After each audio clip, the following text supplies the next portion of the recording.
गरिबांचा fridge बाजारात दाखल।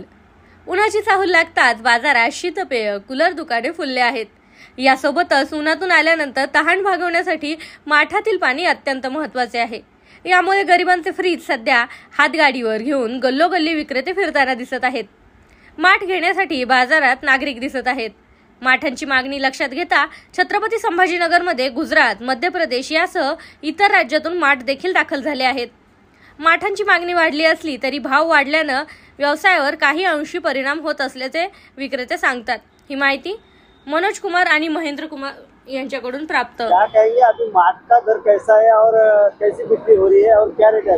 माठ का गाय चारा 250 का था, इस साल 300 350 का माठ बिकता है। काला वाला, लाल वाला लिया तो उसका भी अलग अलग रेट रहता है, जैसा लिया वैसा रेट रहता है। गाय चारा 250 का बिकता था, ऐसा 300 या 350 बिकता है। रेट क्यों बढ़ गए? रेट क्या महंगाई की वजह से रेट बढ़ गया वाला है।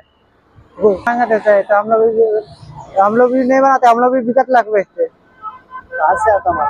ये सब आता परवनी से आता, लाल वाले अहमदाबाद से आता। बिक्री कैसी? बिक्री अभी तो कुछ भी नहीं चल रहा है ना। क्या अभी बिक्री धंधा कुछ भी नहीं चल रहा है, कम ज्यादा थोड़ा चल रहा है। अब रोज गली में घूमते हैं, रोज 2-4 बीघा बस हो जाता, 2-4 मटका बीघा बस।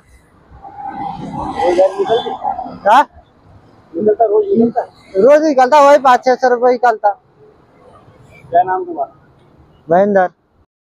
काय सांगाल आपण आता माठ खरेदी केला, किती रुपयात घेतला आणि कसे दर वाटले आपल्याला? हा काळा रंगाचा माठ आहे बघा। हा आहे तो साधारण याच्यात 20 लिटर पाणी बसतं। ते 20 लिटर पाण्याचा माठ त्यांनी आम्हाला 250 रुपयामध्ये दिला। 300 रुपये त्यांनी प्राइस सांगितली, ते 250 मध्ये दिला। त्याच्यामध्ये थंड पाणी जास्त प्रमाणात राहतं म्हणून त्याचं बोललं होतं। आणि लाल रंगाचे बघितले होते ते चिनी मातीचे पण होते, ते 350 ते 400 रुपये किंमत होती। कमी करून ते 300-250 पर्यंत देतील। काय वाटतं, दर वाढलेले वाटतात का कसं? थोडे वाढलेलेच आहे आपण। मागच्या वेळेस ते 180-150 रुपयापर्यंत होते, आता ते 250 रुपयापर्यंत गेलेले। काय नाव आपलं? मुकुल मस्के। इंग्लिश बोला फ्लुएंट, कारण सोबत आहे प्रॉमिनंट। उत्कृष्ट इंग्लिश बोलण्यासाठी आजच संपर्क करा 8600000069।